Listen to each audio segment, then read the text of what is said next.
Hey everyone, welcome back as we roll through looking at the state finals from this past season, 2021. We are now in the 3A final, so we're going to roll right into it. First thing I want to look at, we have very simple, should be a simple enforcement in play. You can see we have a false start. The wing does the correct thing. He throws a flag on the side of the team that he has committing the foul. So in this case, offense commits a false start. He's going to throw his flag on the offensive side of the ball. If the defense committed offsides, he would have thrown his flag on that side. If he throws his flag on the offensive side of the ball, this is a very easy and simple way to let the let the referee know that we have a false start. And there's really no sense to run in, especially if it's a very simple false start like this.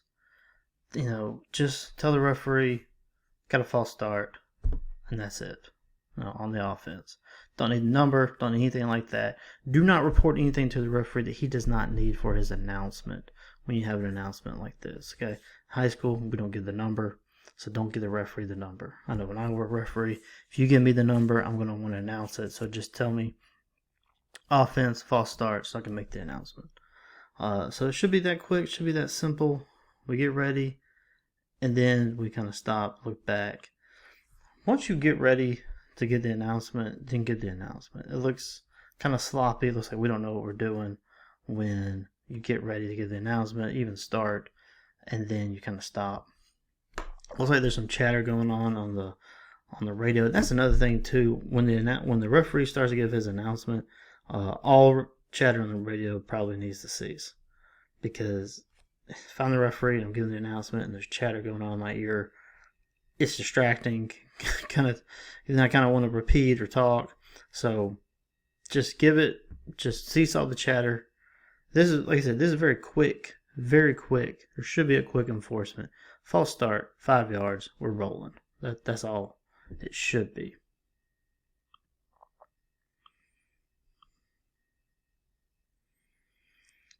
This is just a couple plays later, and this is much better. Same thing. See how on this part we have offsides. Wing official throws a flag on the defensive side of the ball. Really, that's all you need. You can report it. Good signals, crisp. This looks pretty quick. You see the umpire and the headline judge begin to administer as the announcement is being made. Your window from flag to announcement to putting the ball in play, look at 15 to 18 seconds. So that's on a simple pre-snap administration like this. So false starts, offsides, anything like that, we just report it, give the announcement. When the announcement's going on, as you can see, they're getting ready to walk it off. So the referee, when he's done announcing, he should be able to do, turn around, put the ball in play. That's your target. That's ideal.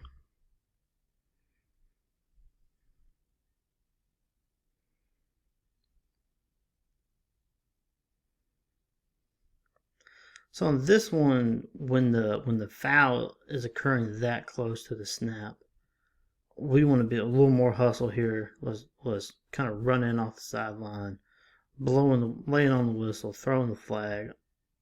Just a little more hustle. This kind of looks lazy, kind of looks sloppy. So we want to shut this down quickly, running off the sideline to report it. It just looks better. Looks crisper, sharper. Looks more what you would expect out of a state final crew.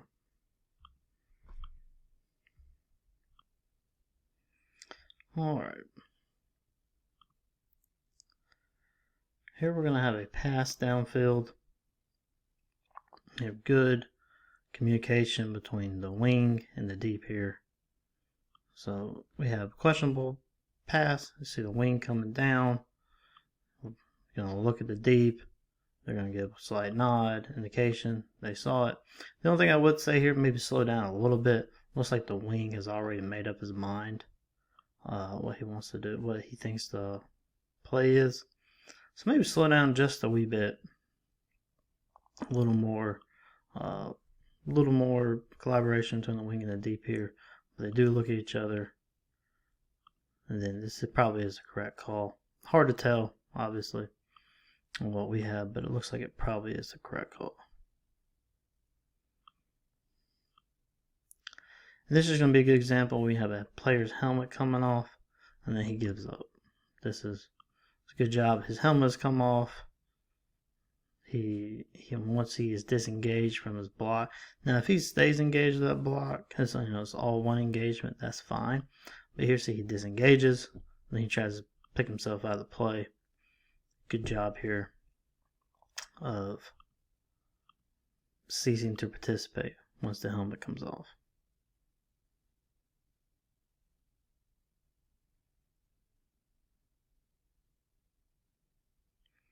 All right, on this play, so we're going to have a couple things on this play. First, let's start looking here. I think we're going to miss a hold here.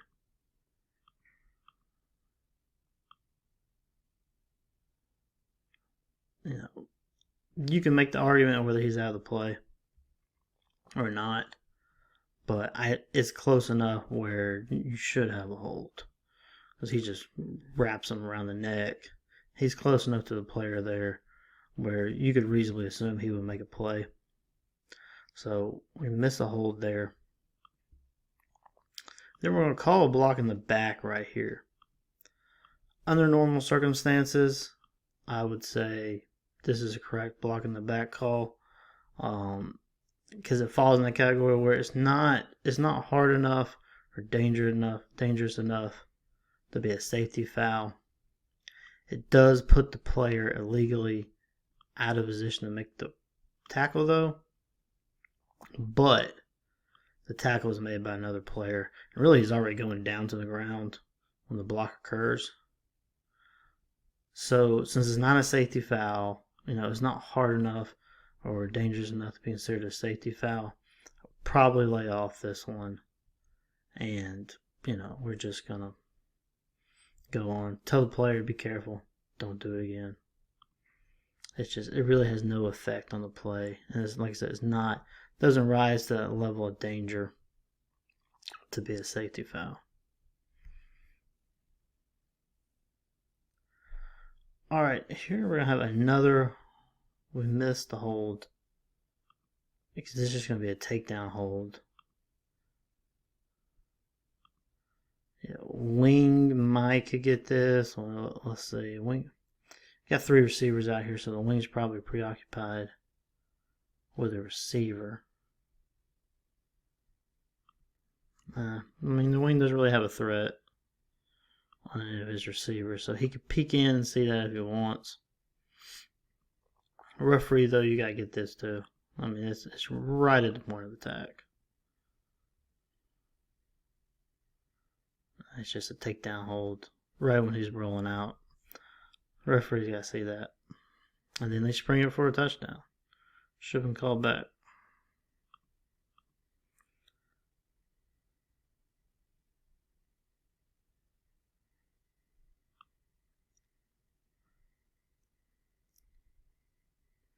So this, we get the hold call, but this is not really, I can't put it in a category.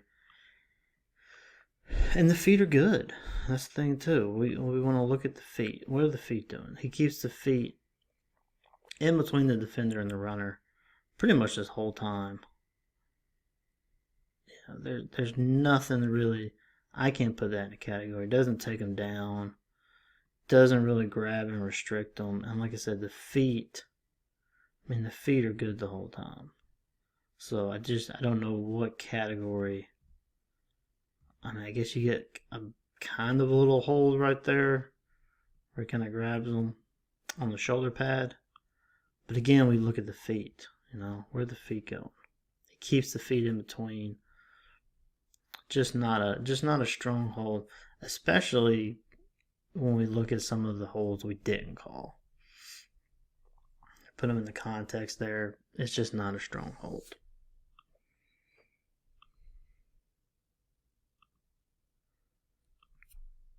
All right, this is a good play to look at when you look at holder exception to the rule of who would be down.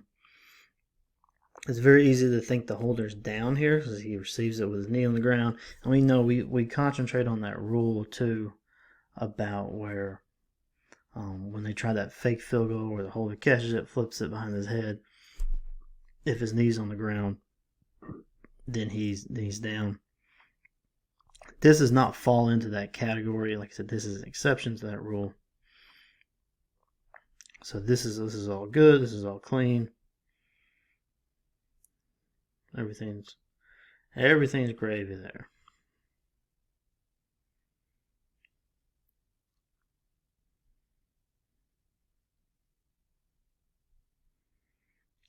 Very solid DPI call. My only thing about this one is where the flag comes from.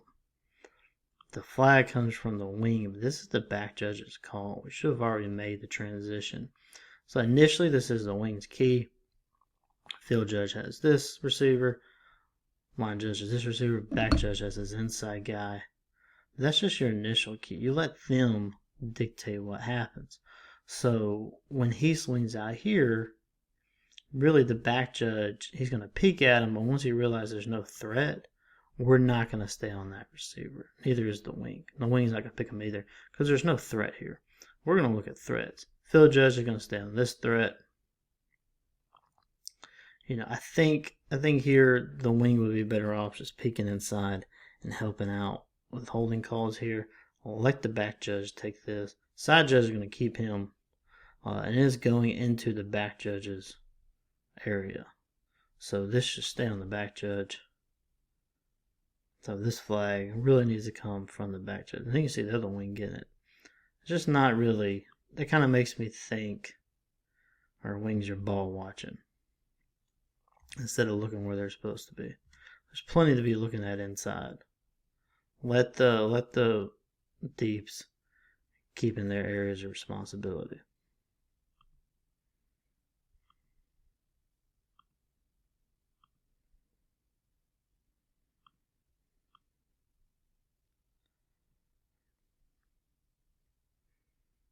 So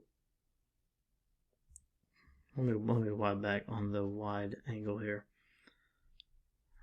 Looks like we the way that we had this winding the clock. So we're indicating the forward progress has stopped in bounds, but it's not. You see how he keeps going forward? He's moving forward still when he goes out of bounds.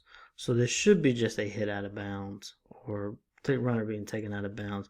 His forward progress never really stops. He keeps going forward.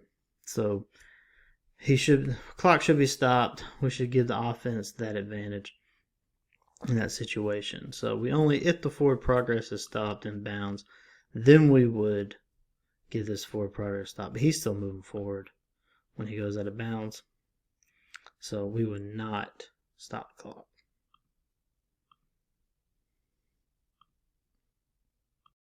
All right, let's look at some plays that have to do with positioning. Got several plays to look at here.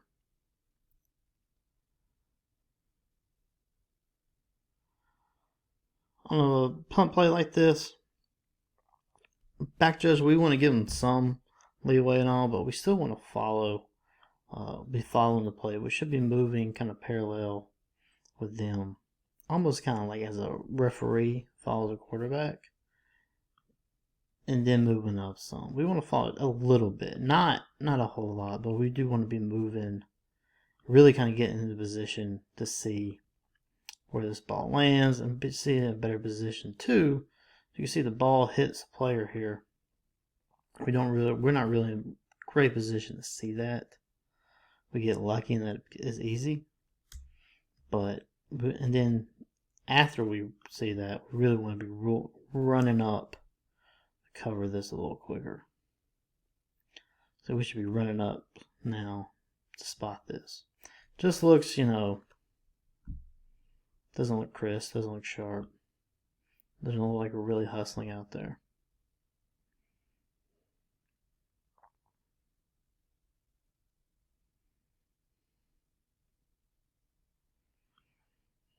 Good job here, back judge, getting to the goal line. I mean the end line. We want to be on the end line for this kind of play. Good job. Field judge stopping at the goal line. Let's see, when we want to stay at the goal line. We don't want to go any deeper than the goal line, especially now. We see the goal line is not a threat, so you're working to get in position to help rule on this call. Back judge is already in position on the end line. You see the field judge and the back judge just look at each other. Although this is really more of the back judge's call, I don't mind the looking at each other communication part, just in case, because it's so close to the field judge here.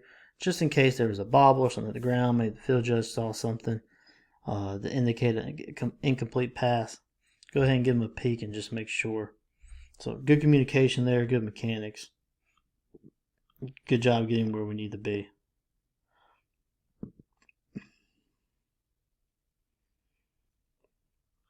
So this will be the rare time where a deep gets the spot on a long pass play. Remember, inside the 2. It's got to be inside the 2. But he gets it. See, we're at the 1, inside the 2. Only thing is, field judge, make sure we stop the clock first. Stopping the clock is what we want to do. We want to be aware of what we have, so we know if he gets down inside the 2, we have a first down. So just when you go to spot that foul, stop the clock. Don't think we ever stop the clock. And just kind of a nitpick, when you get the dead ball signal, use your downfield hand. But more importantly, we're going to be stopping the clock right there.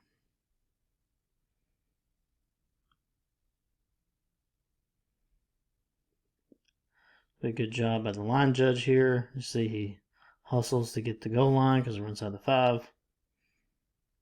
At the snap, he's going to hustle down the goal line, still officiating. Good space, good positioning, good patience, turning with the ball. There's nothing in the manual that says we have to be facing the field of play to signal touchdown. He follows him out of bounds. Great job by the line judge there.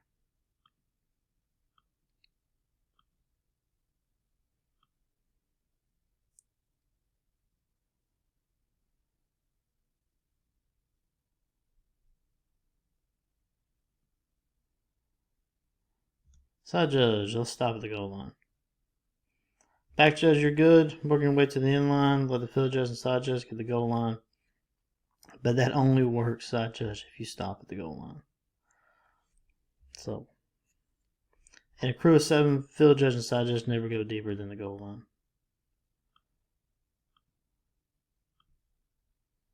Like I said, a good job of the back judge going to get to the end line, but like I said, that only works when the field judge and side judge are staying on the goal line.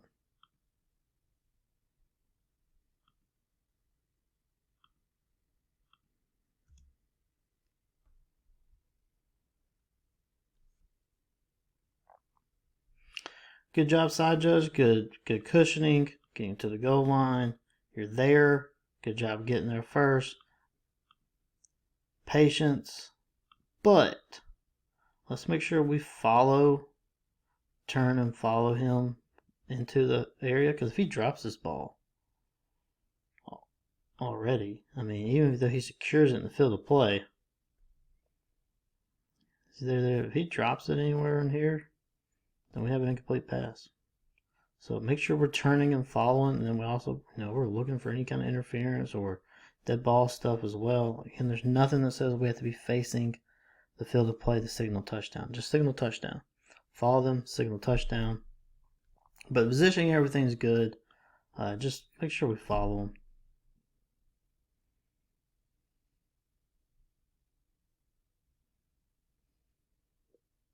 Again, here side judges stay on the goal line. There's no need to be leaving that pylon, because if there's an interception and they try to run out of the end zone and they fumble out of the end zone, or we got to be on the goal line to rule whether or not he was in the end zone, across the goal line, or anything like that when he fumbles it. So if we're down here and it happens real quick, we're out of position. Stay on the goal line, field judge, side judge, and crew of 7. Always stay on that goal line.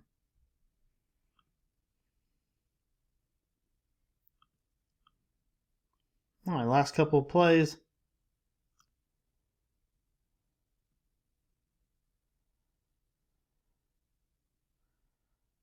Good call there for targeting.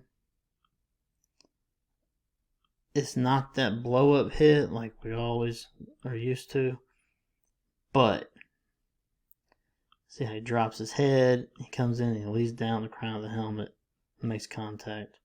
That is targeting. Good job there. So we get 2 flags on the play, so good job. And then last play, let's make sure we stay in our areas of coverage. Remember, on kickoffs now we have areas of coverage, because we're going to miss a block in the back. No, that's not it. Right there. Turn around here. It's either a blindside block or block in the back. Some kind of illegal play either way. And we miss it. And this is really kind of in that area, in the crew of 7 area covered, we really should have 2 pairs of eyes on it. So there's no way that we should have missed this. So we just to make sure we are staying eyes in our areas of coverage on kickoffs.